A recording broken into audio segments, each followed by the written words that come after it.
요즘에 보면은 이제 그 젊은 세대들 이렇게 동갑 정도 친구들한테 그러니까 해주고 싶은 말이 있으면 왜냐면 제가 봤을 땐 제가 어떻게 보면 저도 자식을 키우는 입장에서 완전 틀리거든요. 그러니까 제가 그 또래 아이들 봤을 때 비슷비슷하고 요즘에 뭐 스마트폰이라든지 뭐 이런 것들 그리고 책은 거의 독서를 하지 않고 그리고 자기가 원하는 거 위주로 그러니까 또 부모님하고 이렇게 또 잘 협력해서 살아야 되는데 그런 대인 관계라든지 이런 부분들도 많이 아쉽기도 하고 근데 제가 봤을 때는 그걸 완전히 많이 뛰어넘어서 이렇게 또 발표하는 걸 보면 그런 게 좀 틀린 걸 많이 느꼈거든요. 그래서 같은 친구 그런 동갑 정도에 있는 친구들한테 해줄 수 있는 그런 얘기가 있으면 좀 듣고 싶어요. 예. 네, 좋은 질문 감사드립니다. 제 주변에도 또래 친구들이 좀 있기도 하고 그들과 함께 하면서 많은 얘기들을 해주게 되는데 사실 제일 중요한 건 인생에 정답이 없다인 것 같아요. 저도 많이 느끼지만 그 전까지는 저희가 이 책을 쓸 당시에 이 책이 부끄럽다라고 말하는 이유는 저희가 인생에 정답이 있다라고 생각하면서 이 책을 썼어요. 약간 이렇게 하면 성공할 수 있고 이렇게 하면 잘 살 수 있다. 그리고 우리는 그래서 이렇게 되고 이렇게 해서 띡 하고 성공할 거다 라고 얘기를 했는데 그게 아니더라고요. 인생 살아보니까 내가 끝을 정하고 그 끝을 역산한다고 해서 그 역산한 게 그 시점에 정확히 이루어지라는 보장은 없잖아요. 아무리 뭐 계획을 세우고 목표를 설정하고 그에 따라서 행동하는 게 필요하다고는 해도 어찌 보면 우리 인생은 알 수가 없고 그 하나하나 주어진 것에 충실하고 그래서 사소한 것에 잘하자라고 하는 그 내용을 중심으로 오늘 강의를 꾸며보기로 했는데 인생에 정답이 없다라는 것들을 아이들한테 많이 얘기를 해주고 그러면서 인생에 정답이 없기 때문에 너만의 답을 찾아야 된다라는 얘기를 보내죠. 그러니까 비전과 정체성인 거죠. 어쨌든 이 책의 핵심은 그거이기도 했고 물론 그것만 있다고 무조건 성공하는 건 아니지만 어쨌든 기반이 돼야 되는 부분이 있기 때문에 그 정체성이 필요한데 아이들이 어떻게 하면 정체성을 얻을 수 있을까 사실 그것도 고민이잖아요. 그래서 그냥 무작정 정체성을 알아라 너 자신을 알라 이런 말들은 누구나 할 수 있는데 저는 개인적으로 많이 경험해보라라고 얘기하는 편이에요. 그러니까 너가 좋아하는 것들 찾는 게 일단 중요해요. 왜냐하면 좋아하는 것들을 바탕으로 그게 일이 되고 삶이 되는 그런 방법들이 많이 있기 때문에 근데 좋아하는 게 없으면 사실 아무것도 안 되거든요. 좋아하는 게 있거나 하고 싶은 게 있거나 그래서 그게 없으면 그것부터 먼저 찾아보라고 하고 그게 있다면은 그걸 바탕으로 내 인생을 어떻게 풍성하게 꾸며갈 것인가를 조금 함께 나누려고 하는데 그래서 저는 먼저 자신이 무엇을 원하는지 자신이 무엇을 이루고 싶은지 좀 더 짧게 미시적으로는 나는 무엇을 좋아하는지 무엇을 하고 싶은지 이것에 집중하는 것이 지금 제 또래 친구들 저도 제가 많이 늙었다라고 생각을 했는데 아직 많이 젊더라고요. 20년이면 조금 늦은 거 아닌가 좀 20살 초반일 때 성장을 해서 남들이 따라올 수 없는 그런 범접할 수 없는 그런 성공을 해야 되는 거 아닌가 그래서 많이 급해지고 그리고 뭐라도 하려고 하고 막 착같이 달려들고 그랬었는데 그게 아니라 지금 저는 아직 시간이 많고 그래서 내 자신을 알아가는 것들이 최우선이다라고 생각합니다. 저는 저에게 해주고 싶은 말이기도 한데 현재를 살아라라는 말을 해주고 싶어요. 이게 어떻게 보면은 되게 현재에 충실하고 열심히 살아라라는 말처럼 들릴 수도 있는데 사실 요즘 아이들이 공부를 되게 열심히 하고 정말 어떻게 보면 직장인만큼 힘든 삶을 사는 아이들도 있잖아요.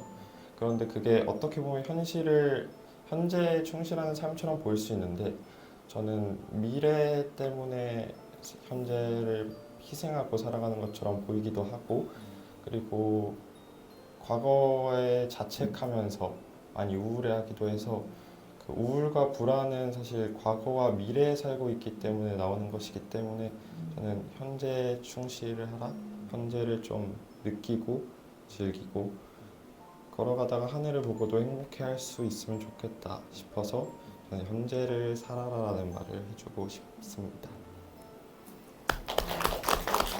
네, 지금 눈물이 나는데 이렇게 대답해. 정말 질문이 중요하다는 거를 여기 계신 멘토님이 좀 느끼셨으면 좋겠는데 네.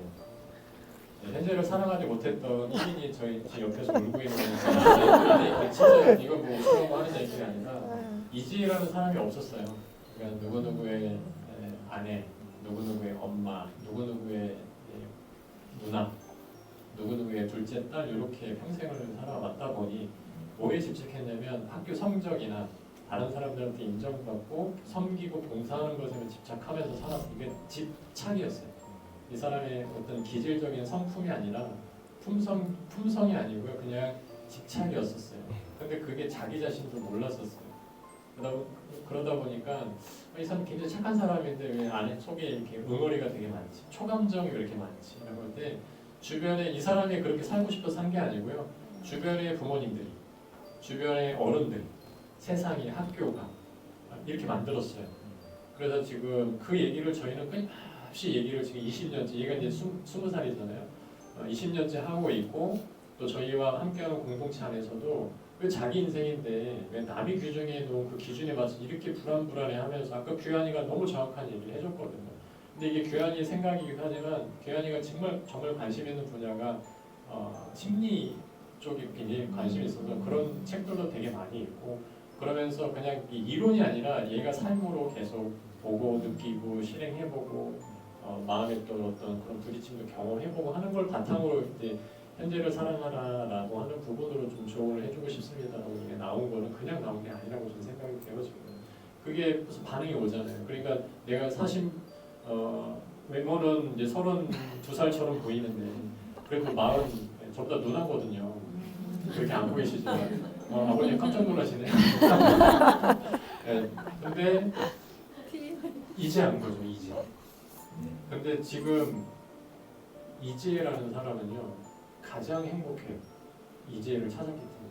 근데 놀라운 일이 뭐냐면 그때부터 가정이 풀려요. 그때부터 인생이 풀리고 경제가 풀리고 건강이 풀리고 영성이 풀리고 모든 인간관계가 풀리고 정상화가 되어집니다. 그래서 그런 부분에 있어서 이 원리 이 지식보다 강력한 건 지혜잖아요. 근데 우리 한국에 있는 부모님들이 지식을 주입하는데 미친 듯이 수백만 원을 드리고 있어요. 그거 너무 오래전부터 이미 잘못됐다고 얘기를 하는데 그냥 관성에 의해서 그냥 파도에 이렇게 표류되듯이 휩쓸려서 살아가는 인생을 살고 있습니다. 그래서 저는 질문을 잘 던지는 존재가 되도록 하는 게 무엇보다 중요하다라는 그런 늘 멘토링을 하고 있고 그런 의미에서 오늘 김윤선 멘토님께서 질문을 너무 좋은 질문을 던져주셨기 때문에 우리도 그런 부분에 있어서 진짜 제대로 된 것을 같이 함께 공유하고 다시 생각해보고 나눌 수 있다. 그래서 주변에 내가 좋은 인간관계를 어떻게 할 것인가 라고 할 때 질문을 잘 던지는 사람을 많이 찾으세요. 그러면 인간관계 잘 정리되실 겁니다. 근데 대부분 보세요. 인간관계 어떻게 해서 계속 이렇게 과거에 매여가지고 탓하고 원망하고 불평하고 어머님들 죄송한 말씀 이 영상도 나중에 분명히 보시겠지만 어머님들 카페 가서 뭐 하세요? 솔직히 차 마시면 자식 얘기하고 남편 흉보고 아주 네, 고백하시는 거죠? 네. 그러고 살아요. 그러다 보니까 뭐예요? 딱 집에 오면 뭐예요? 남편의 흉밖에 안 보여요. 남편의 흉, 또 자녀의 부족한 부분밖에 안 보여요. 그러니 엄마부터가 아빠부터가 하늘을 보면서 내가 오늘 이렇게 살아가고 있으면 너무 행복하고 감사하구나. 감사의 반대말은 당연하게 여기는 거라고 제가 계속 얘기 많이 하거든요. 저희가 제일 많이 신경을 많이 쓰는 게 뭐냐면 감사에 대한 어제도 제가 독서 모임에서 함께 하시는 분들한테 멘토님들께 책 한 번 들었다 놔주시겠어요? 라고 제가 말씀을 드렸어요. 근데 여러분들 이렇게 책 들었다 놓으시더라고요. 그래서 제가 뭘 얘기했냐면 우리는 날마다 이런 기적을 경험하고 있습니다. 근데 여러분들은 이거에 대한 감사를 느끼고 계시나요? 라고 말씀을 드렸어요. 예를 들어서 팔이 없는 사람이라고 한다면 그거 들고 싶어도 못 들어요. 닉부이치치 아시잖아요. 근데 닉부이치치 아시죠? 세계를 돌아다니면서 많은 영혼들을 살려요. 근데 우리는 그보다 훨씬 더 많은 자원들을 가지고 있음에도 불구하고 오늘 여기 걸어오셨는데 내가 두 발로 걸어올 수 있음에 대한 감사가 얼마나 있으셨는가 한번 돌아보시면요. 제일 무서운 게 감사를 잃어버리는 삶이라고 생각해요. 감사는 기적이에요.